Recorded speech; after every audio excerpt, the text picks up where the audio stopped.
Welcome to டுவர் fun. இன்னைக்கு வந்து நம்ம இங்கே நான் தான் கிங் படத்தோடைய ரிவ்யூவை பார்க்க போகிறோம். வழக்கமாக சந்தான படங்கள் என்னங்க இருக்கும், காமெடி இருக்கும். ஒரு போனோம்னா வந்து உட்காந்து சிரிச்சுட்டு வரலாம் அப்படிங்கிறதுக்காக தான் போவோம். இது அந்த படத்தில் ஒர்க் அவுட் ஆயிருக்கு அப்படின்னு கேட்டிங்க அப்படின்னா ஓரளவுக்கு தான் ஒர்க் அவுட் ஆயிருக்கு. அதுவும் வந்து குறிப்பாக ஃபர்ஸ்ட் ஹாஃபில் மட்டும்தான் ஒர்க் அவுட் ஆயிருக்கு. செகண்ட் ஹாஃப் வந்து ரொம்பவே சுமாராக தான் இருக்குது.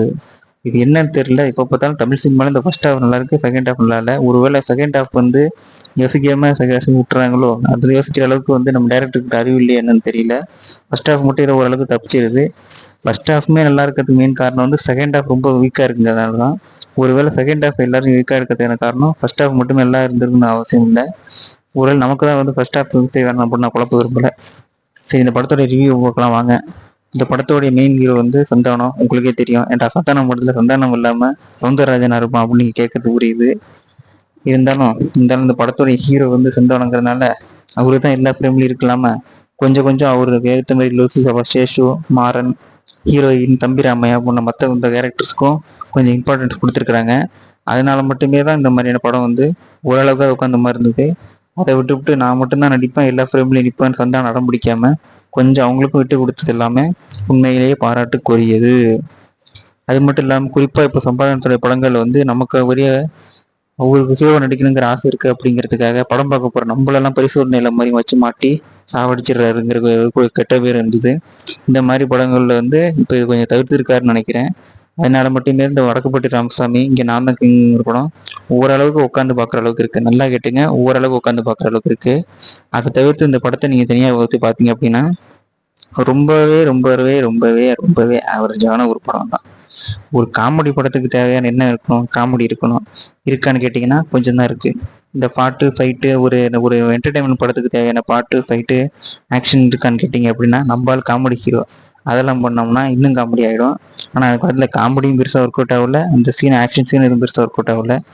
திடீர்னு பார்த்தா ஜமீன்தார் பொண்ணு லவ் பண்ணி கல்யாணம் பண்ணிக்கிறதுக்காக வீடு வாங்குறாங்கிறாரு, அதுக்கு 28 லட்சம் வாங்குறாரு. கடைசியில் பார்த்தா ஜமீன்தாரே ஒரு திவாலானவர் தெரியுது.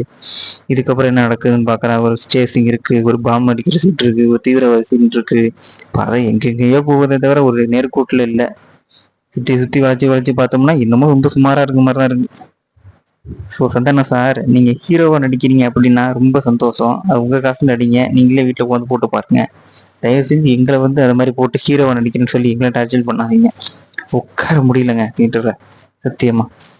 அதுவும் இந்த மாதிரியான கிக்கு, இந்த மாதிரியான சில மொக்க படங்களும் ஒன்றா பார்த்து எப்படா இது முடியுங்கிற மாதிரி ஆகிடுது. தவிர ஒவ்வொரு சீனுமே செம்ம லென்த்தாக போயிட்டு இருக்கு.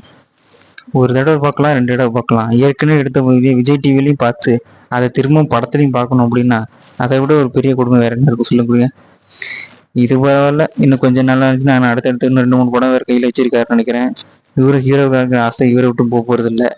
அதனால இந்த படம் தப்பிச்ச மாதிரி அடுத்த படம் வந்து நல்லாவும் இருக்கலாம், இல்லை கிக்கு மோசமான படமாகவும் இருக்கலாம். மண்ட பத்திரம் ரசிகர்களே. ஸோ அதனால் நான் சொல்லிக்கொள்ள விரும்புவது என்னவென்பால், சந்தானம் படத்திற்கு யாரோ அவர் மண்மண்டையில் நீங்கள் ஹீரோ என்று சொல்லி அவரை நம்ப வைத்திருக்கிறார்கள். அந்த போதையிலிருந்து அவரை மீட்டெடுத்து தமிழ் சினிமாவையும் தமிழ் ரசிகர்களையும் காப்பாற்றும்படி தமிழ் திரைத்துறையினருக்கு வேண்டுகோள் விடுத்துள்ளேன். இது யாராவது கேட்டுக்கிட்டு இருந்தீங்க அப்படின்னா தயவு செஞ்சு சிந்தாண்டு சொல்லுங்க. சார், நீங்கள் காமெடியன், நீங்கள் ஒன்றும் ஆக்ஷன் ஹீரோ கிடையாது. ஸோ அதனால் தயவு செஞ்சு நீங்கள் காமெடி பண்ணுறதை மட்டும் பார்த்தீங்கன்னா போதும், வேறு ஒன்றாலையும் கொடுக்க வேணாம். ஸோ இதான் நம்ம 5 மினிட்ஸ் ரிவ்யூ. நீங்கள் நம்ம சேனலுக்கு புதுசாக இருந்தீங்கன்னா லைக் பண்ணுங்கள், ஷேர் பண்ணுங்கள், கமெண்ட் பண்ணுங்கள், மறக்காமல் நம்ம சேனலுக்கு சப்ஸ்கிரைப் பண்ணிவிடுங்க. Okay, thanks.